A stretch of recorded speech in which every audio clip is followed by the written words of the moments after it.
This is CUNY TV, the City University of New York.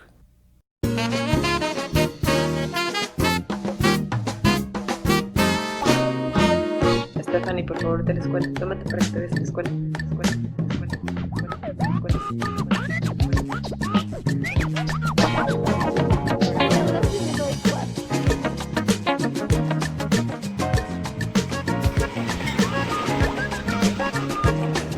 Damas y caballeros, gracias, thank you, gracias.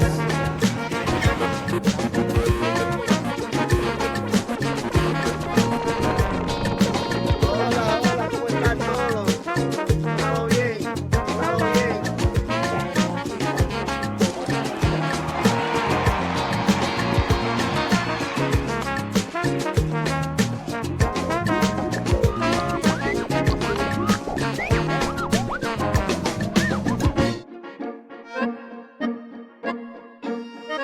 Bienvenidos a Nueva York, un programa dedicado a la cultura hispanoparlante en la Gran Manzana, celebrando su riqueza, diversidad y contribuciones a la vida de esta ciudad. Comenzamos este episodio en el este de Manhattan, con la presentación del libro Guadalupe en New York, de la autora Alicia Galvez, que revela la importancia del culto a la imagen de la Virgen de Guadalupe del Tepeyac en la lucha por los derechos de los migrantes indocumentados. A continuación, ponemos rumbo al norte de la isla, donde visitamos a la investigadora chilena Soledad Miranda Rothman, en los laboratorios de la Universidad Rockefeller. Allí, Soledad nos habla de su trabajo de investigación sobre la audición en animales y de su aplicación para solucionar problemas auditivos en los seres humanos. Y finalizamos en Brooklyn, donde Carmen Boyosa entrevista a la cineasta venezolana Margot Benacerraf. Sus únicos 2 films documentales, Reverón y Araya, son considerados clásicos del cine y han emergido como figura referente de la cinematografía latinoamericana. Y ahora nos vamos con Alicia Galvez.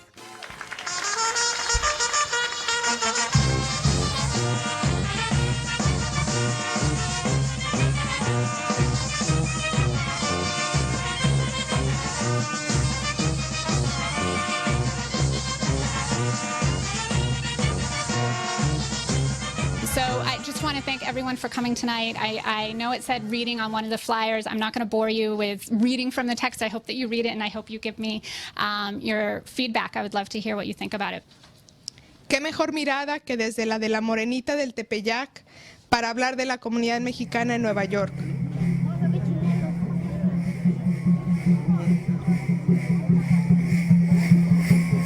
Un señor indígena que se había convertido recientemente al catolicismo estuvo pasando por el Cerro Tepeyac y se le apareció la Virgen de Guadalupe y le dijo que se construyera una basílica en su honor. Lo importante es que la Virgen le apareció a Juan Diego y le habla en náhuatl, ¿no? Fue que le humanizó a Juan Diego, le convirtió en un ser humano. Pero en ese contexto era literalmente convertirse en un ser humano, porque en ese entonces la gente indígena se discutía si es que realmente eran seres humanos o si eran personas que se podían explotar, abusar en la esclavitud o si realmente eran personas que podrían ser cristianos.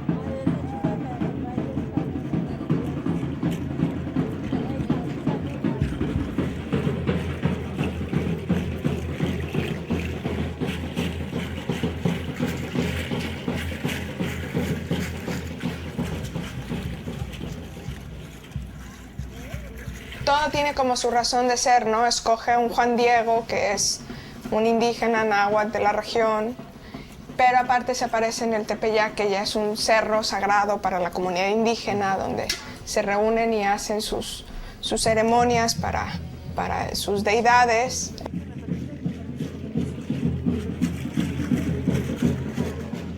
El mexicano es guadalupano culturalmente, ¿eh? Aunque no tiene que ser por sí católico. Sí se dice, ¿no? Que sí, entonces que uno lo 90% lleva a la sangre. Creo que en nuestra historia encontramos que la Virgen se ha utilizado como bandera, ¿no?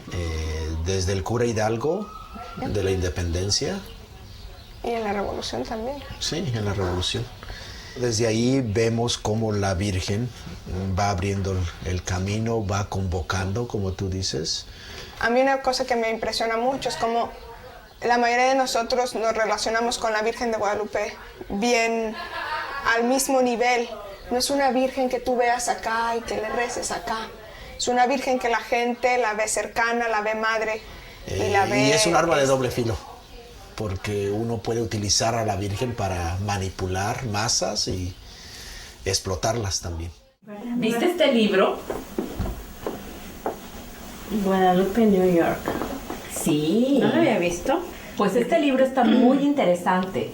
Lo que me interesa a mí es cómo se cuenta esa historia desde Nueva York. La Virgen apareció a Juan Diego porque era el más bajo de su jerarquía social en ese entonces. Se hace el paralelismo entre Juan Diego como el ser indígena de la época colonial y el inmigrante en el contexto que estamos nosotros aquí en Nueva York. En este tiempo se siente uno muy triste por tanta discriminación que dejan a los hijos sin sus padres. Pero desgraciadamente como que todos ellos se están dejando llevar por el prejuicio, por la discriminación, por el odio al inmigrante y como que no quieren comprometer su futuro político. Hay que hacer un cambio de opinión pública. Sí. Todos nosotros hay que hacer ver de que realmente los inmigrantes están aquí mayormente para trabajar y contribuir. Han estado contribuyendo desde hace mucho tiempo a esta sociedad. Y de hecho, dicen, son inmigrantes, no pagan taxes. Mentira. Sí, es el que más tax alto paga. Porque si alguien es un inmigrante indocumentado, no hay nada que haga, ni siquiera ir a lavar platos en un restaurante o ir a cuidar niños como niñera, que es prepolítico. Todo lo que hace es político. Por el mero hecho de estar en Estados Unidos ya es un hecho político, porque cruzar la frontera de manera sin autorización y estar trabajando en Estados Unidos contra las leyes, sin embargo, según la demanda económica que hay, ya de por sí es un acto político. Estamos en el 201 de Bari, en un centro de detención. ¿Y a quién tienen aquí detenido? Bueno, a bastantes personas sin documentos. Ok, platícame, tú eres guadalupana. Yo siento que la Virgen de Guadalupe nos protege de cualquier forma, en cualquier lugar y en cualquier situación. As we stand outside the detention center, we realize that immigration reform will only succeed if our public policies recognize that los recursos para la policía migratoria se han manejado de una forma represiva, de una forma que hace al inmigrante, el blanco, el que es perseguido, el que es sospechoso. Y como estamos bajo ese departamento de Homeland Security, de seguridad interior, si asumimos y aceptamos esa etiqueta, pues estamos aceptando y asumiendo un sinnúmero de aparatos, de sistemas que realmente nos ven como terroristas, nos ven como invasores, nos ven de una forma distorsionada. Yo encuentro que es muy importante la formación de comunidad, porque si alguien viene como inmigrante, que se encuentre con otros inmigrantes, que se encuentre con personas que comparten el mismo estatus migratorio, ya eso en sí es político. ¿Qué día es hoy? 11 de diciembre, Día de la Virgen de Guadalupe. ¿Me podría decir qué tan frío está bueno, hoy? Está muy frío, pero el viento está muy frío. ¿Y en dónde estamos? En la 43 y Cuarta Avenida. ¿En Brooklyn, Nueva York? Brooklyn, Nueva York, sí. Ok. ¿Usted es guadalupana, mexicana? No, yo no soy mexicana, pero queremos mucho a la Virgen. Somos de Guatemala. Ah, ok.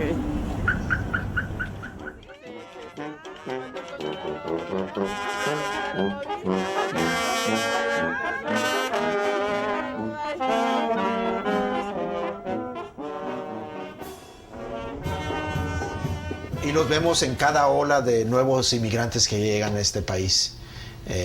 Hay un reciclaje de ese odio, de esa opresión. Entonces ese es un país que para bien o para mal, es de inmigrantes. Nos olvidamos de lo que somos, de nuestras raíces. Así que creo que pues el reto es cómo rompemos ese reciclaje de odio. Entonces, ¿qué nos toca hacer? Como organizaciones, ¿qué nos toca trabajar?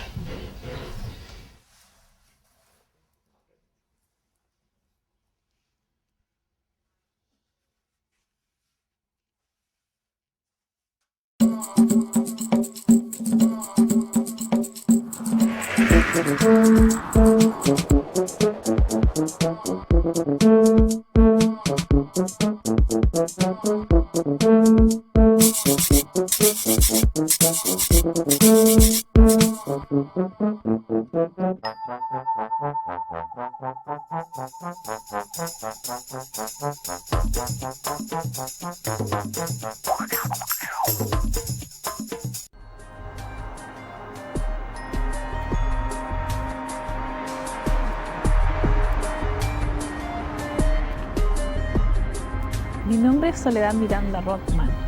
Yo nací en Santiago de Chile y estudié bioquímica en la Pontificia Universidad Católica de Chile. Ahí también realicé un doctorado en ciencias biológicas y trabajé en proyectos de genética y nutrición. Ahora estoy trabajando haciendo un postdoctorado en los laboratorios de la Universidad Rockefeller de Nueva York.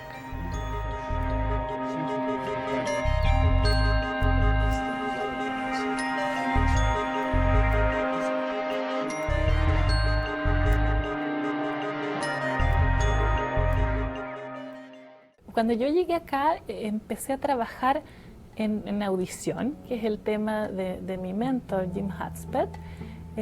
Específicamente, empezamos a trabajar en un tema que se llama splicing. We're interested in the ear and human hearing. About 10% of the population have problems with hearing, more people as they get older. We would like to understand how the ear works normally and also what goes wrong with the ear as people begin to lose their hearing. La cóclea, que es el órgano que yo estudio, funciona de la siguiente manera. Viene el sonido, entra por el oído y lo primero que hace es mover la membrana timpánica. Y eso produce una vibración que es transmitida por un líquido que está dentro de este órgano. Adentro de la cóclea, adentro de este como caracol que está lleno de líquido y que vibra con el sonido, están las células especializadas que son el órgano sensorial, que son las, en inglés se llaman hair cells.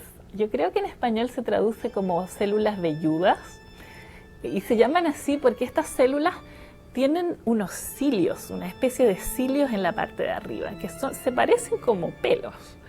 Y cuando viene la onda de sonido transmitida por el líquido que está dentro de la cóclea, se mueven. Y mientras más fuerte es el sonido, más se mueven. Y eso hace que se transmita una corriente eléctrica hacia adentro de la célula del oído. Y esa corriente eléctrica de las células se conecta con neuronas que vienen del cerebro, van hacia el cerebro y se transmite la información. Entonces, cuando ustedes me escuchan, eso está pasando adentro de sus oídos. Con el sonido, que bueno, en este momento está saliendo de la televisión, las células que están adentro de su oído están vibrando, están moviéndose. Y eso se transmite al cerebro, es ese movimiento como una corriente eléctrica. One important thing about hearing is our ability to discriminate different frequencies, that is, different tones of sound. And part of the way that is done is that the different receptor cells, the hair cells in the ear, are tuned to different frequencies, just as the keys of a piano are tuned to different frequencies. The question is now, how is that tuning accomplished? And Soledad has studied a biochemical process that is involved in this tuning. In short, she has helped to show that each of the receptor cells, each of the hair cells, has a different complement of what are called ion channels that are involved in the electrical signals within those cells. And the different cells are tuned by those ion channels to different frequencies of sound. En lo que yo hacía en el laboratorio de Jim Hudspeth, lo interesante era estudiar cómo el splicing podía generar todas estas diferentes variaciones de este canal que era importante para que podamos escuchar distintos tonos. Entonces es interesante cómo el canal iba variando en su estructura, en las proteínas que lo formaban a lo largo de la cóclea. Y entonces así fue como llegué a estudiar el splicing factor, este factor de splicing que se llama NOVA. En el laboratorio de Robert Darnell, que es donde trabajo ahora, se descubrió esta proteína, que es un gen maestro de splicing, y eso significa que es capaz de regular el splicing específico de un montón de proteínas que son importantes en el cerebro. Y entonces yo dije, bueno, si NOVA es tan importante en las neuronas, tal vez es importante en el oído también, porque las células receptoras en el oído se parecen mucho a las neuronas. Y así fue como llegué al trabajo que estoy haciendo ahora. Empecé a trabajar con ratones que no expresaban NOVA para ver qué pasaba. Y eso es lo que se llama la tecnología knockout. Un ratón knockout es un ratón en que hay un gen que ya no se expresa. Es el knockout de ese gen. Entonces, cuando tenemos un gen que no sabemos muy bien cuál es su función, sabíamos que NOVA, ¿no es cierto?, era un splicing factor, pero no sabíamos cuántas proteínas regulaba o qué pasaba si lo sacamos. Entonces miré el ratón knockout de NOVA, qué pasaba en el oído. Y para mi decepción, NOVA no se expresaba en estas células. Me di cuenta que había otra vía que era mucho menos estudiada y que se sabe bastante poco, que es la vía reversa. El oído, a diferencia de otros sistemas sensoriales como por ejemplo el olfato o la vista, tiene una vía reversa, una vía del cerebro hacia el oído.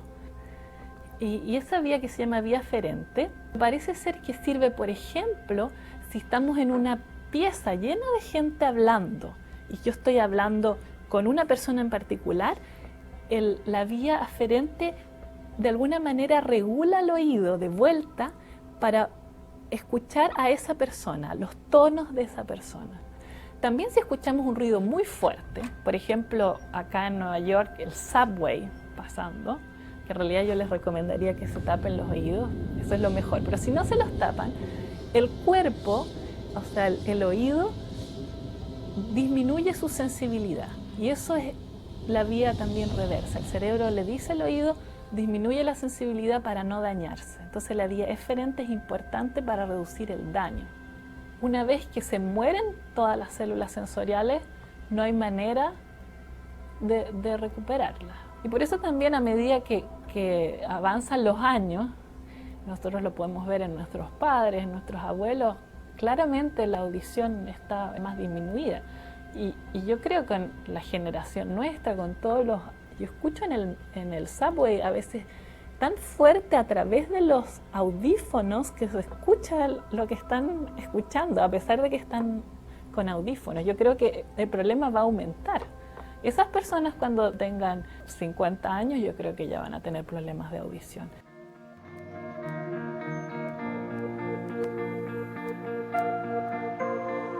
Me gustaría que mi investigación ayudara a desarrollar maneras de proteger de ese daño. Ahora, directamente mi investigación podría ayudar a desarrollar mejores audífonos de los que usan las personas que tienen problemas de audición. Usar las señales normales del cerebro hacia el oído para regular los audífonos y hacer que las personas puedan escuchar mejor.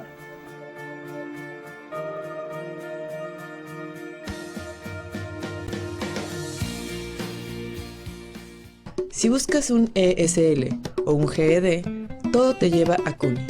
Si te interesa estudiar inglés como segundo idioma u obtener tu diploma de educación media superior, CUNY ofrece varios cursos en tu comunidad. Haz tu conexión CUNY hoy mismo. Bienvenidos a Nueva York. Soy Carmen Boullosa. Hoy estamos celebrando un aniversario muy especial. Se cumplen 50 años del estreno de una obra maestra. Un día, unos hombres desembarcaron sobre estas tierras áridas, donde nada crecía, donde todo era desolación, viento y sol. Y llamaron a estas tierras Araya. Y en tu dentro un mineral que puede ser andarina. Araya es una obra maestra y tenemos la suerte de que la directora, la creadora de Araya, esté con nosotros hoy. Margot Abencerraf, te agradezco muchísimo, infinito, tu presencia con nosotros hoy. Gracias, Muchísimas Carmen. gracias, y yo estoy muy Margot. contenta de estar aquí con ustedes. Han hecho una nueva copia, o han Sí. hecho la han remasterizado, dicen, ¿verdad? Han remasterizado Araya, la han limpiado, la imagen no tiene rayas, no tiene esas cosas que dan el tiempo, ¿no? Y verdaderamente la acogida en la crítica ha sido extraordinaria, verdaderamente que es toda una emoción para mí porque es como una segunda vida de Araya.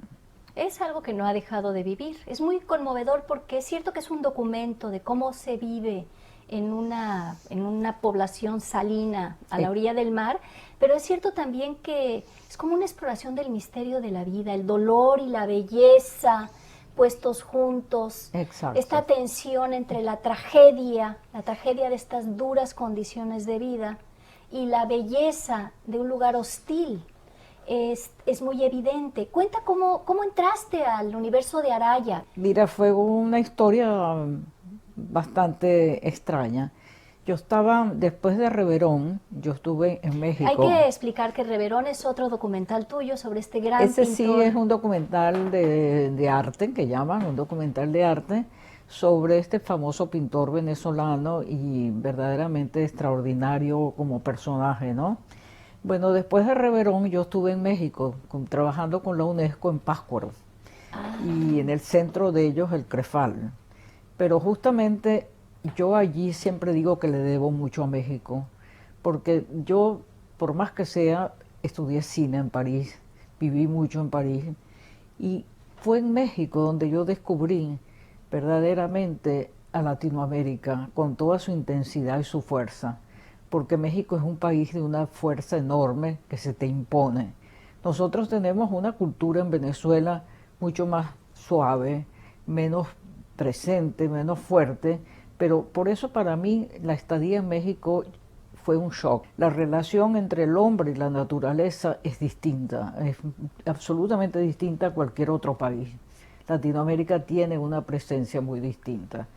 Y yo regresé a Venezuela con la intención de filmar una película sobre una obra de un escritor venezolano que se llamaba Miguel Otero Silva. Sí, sí. Bueno, y que era Casas Muertas. Entonces que escribimos Miguel Otero y yo un guión y lo llevé a México, a Barbachano, a Manuel Barbachano, que era un productor muy conocido en ese momento, muy en boga. Y justamente en la novela se hablaba del personaje, que el personaje salía del pueblo de Casas Muertas y se iba a un pueblo petrolero. Era un poco la historia de Venezuela, cómo la gente emigraba de los pueblos que se morían de hambre y de tristeza y se iban a los nuevos pueblos petroleros. Entonces la película terminaba con la ida del personaje y Manolo Barbachano muy inteligentemente nos dijo: lo que me gustaría es que el personaje llegara al pueblo y la vida en el pueblo petrolero. Nosotros regresamos entonces sin haber podido producir la película en coproducción con Manolo Barbachano, pero nos quedó la semilla y yo dije voy a hacer como una especie de tríptico usando 3 partes, 3 regiones de Venezuela: la de la costa, la de la montaña, la de los Andes y la del llano. 3 universos totalmente diferentes, asilados, postos por Latinoamérica. Y cada uno con una temática distinta. Entonces ya yo tenía armada mis historias en los Andes y en el llano. Me faltaba el de la historia de la costa. Entonces yo estaba buscando un lugar en la costa donde filmar. Estaba buscando locaciones. Y de pronto vi una foto en un periódico cualquiera, una foto de unas pirámides gigantescas de sal.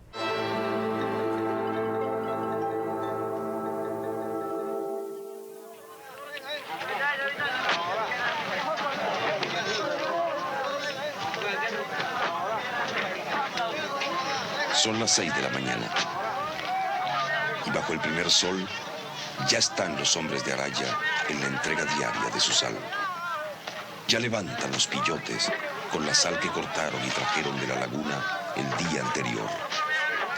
Llegué una tarde a fin de tarde y había una luz maravillosa, y cuando uno entra en Araya lo primero que ve es esa soledad grandiosa y un castillo enorme, el segundo castillo en América Latina en importancia. Primero estaba Cartagena y después estaba el castillo de Araya. En ese tiempo, la sal era tan preciada como el oro. Y tanta fue la fama de Araya que el rey, para defenderla, construyó una fortaleza, la segunda de las Indias occidentales. Ya la curiosidad me empezó a llamar la atención, todo ese contraste entre la belleza, la grandeza, la soledad. Y el aislamiento. Sí, y entonces, claro, yo empecé a recorrer la península, porque es toda la península. La película se desarrolla como un fresco en varios pueblos de la península, es decir, que no es un solo pueblo. Sí, es recorriendo la región de Araya. Recorriendo y componiendo familias, 3 familias, porque, como te digo, investigué mucho. Mi problema no era hacer un documental sobre la sal, ni sobre las salinas de Araya. Ni sobre el pescado salado. Ni sobre el pescado salado, justamente, sino buscar por qué ese lugar había sido tan famoso y había caído en esa soledad tan grande. ¿Por qué esa gente subsistía ante unas condiciones tan duras de vida, pero con esa dignidad?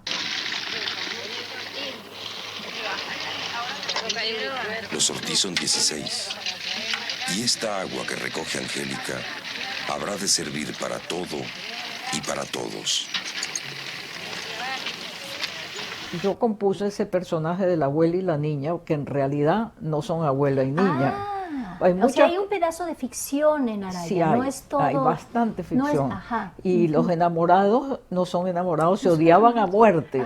Terminaba la filmación y se insultaban, se decían de todo, y tenían la paciencia de aceptar mis indicaciones, de volver a repetir. Tú sabes lo que es trabajar con actores no profesionales, es mucho más difícil, pero esas caras no había quien las reemplazara. Son no había forma. Esa cara y esa postura, como dices tú, ante la vida toda, ¿no? La sal, el viento, cómo esas caras se transformaban.